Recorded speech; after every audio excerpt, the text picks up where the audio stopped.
How to do a blog audit. Optimize design and performance. Not getting enough traffic or shares for your awesome blog posts. Are you even sure your posts are awesome? Maybe there are technical issues you need to address, so people can view your blog? If you're not sure what the issue is, then you need to conduct a blog audit. By auditing your blog using different variables, you can identify the problems why your blog is performing under expectations. We've talked about content audits before, but now we're diving into the technical details of a website audit. In this video, you will learn how to do a blog audit correctly by identifying the factors you need to measure and the tools you must use. Connect with me via WhatsApp, +234 703 247 4726, to get more interesting videos.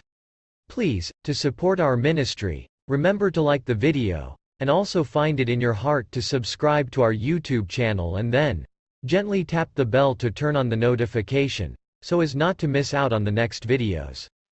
The 5 most critical blog audit factors. A blog audit is a very important task you need to do regularly. You don't have to audit your blog every day. Once every 6 to 12 months should suffice. Think of a blog audit as an annual or biannual visit to your physician. Your doctor will check if your body is in tip-top shape, and what you need to do and take to improve your performance.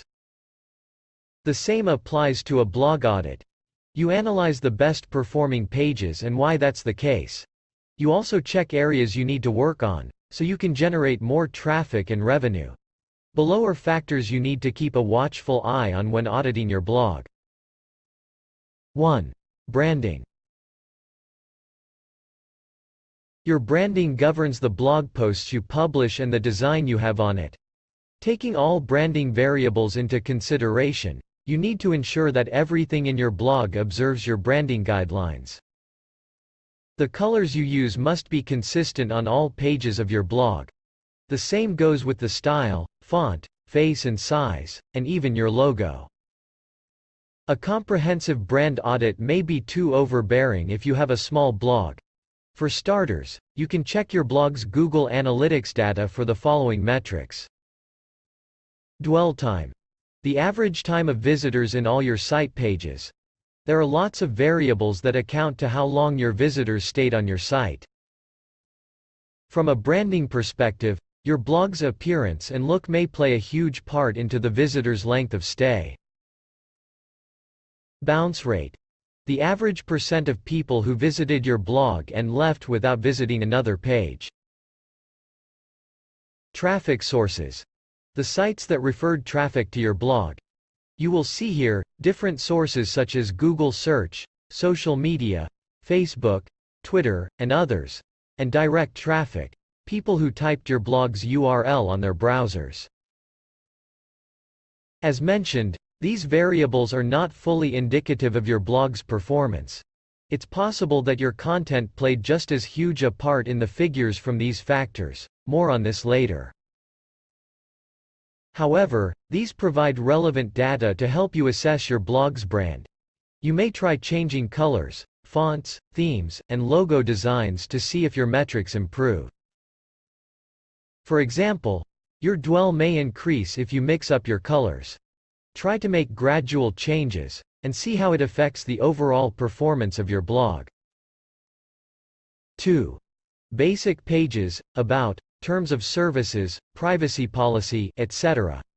One page every blog needs to have is the About page.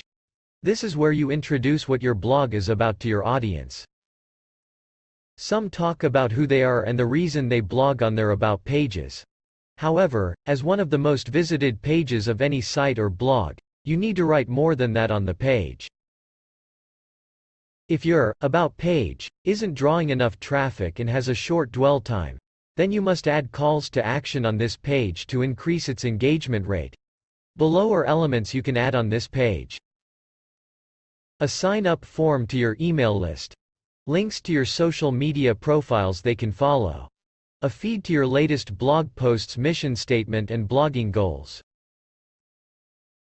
Again, make the changes gradually and not add all elements at once. Doing so allows you to scale the changes, and make informed decisions after auditing your blog again. Other pages you need to edit or set up are the privacy policy and terms of services. With the advent of GDPR, websites and blogs need to update these pages so they build trust with their audience and identify the information you're collecting from visitors. If you don't have these pages yet, get one from igetterms.io. 3. Building an email list. Getting more people to join your email list is a great way to build an engaged blog readership. Sending them periodical emails about your latest posts, or just asking them questions will go a long way.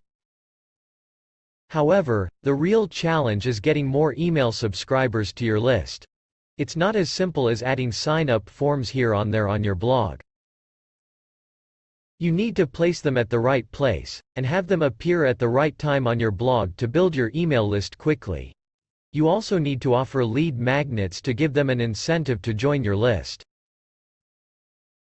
You can analyze the performance of your forms using your opt-in form, or email marketing platform. They will show you the conversion rate of the forms, so you can make the changes, and improve their performances. 4. SEO content. The content you publish determines how many visitors you will attract in a period. Publishing the right content that falls in line with your branding and niche is a step towards the right direction.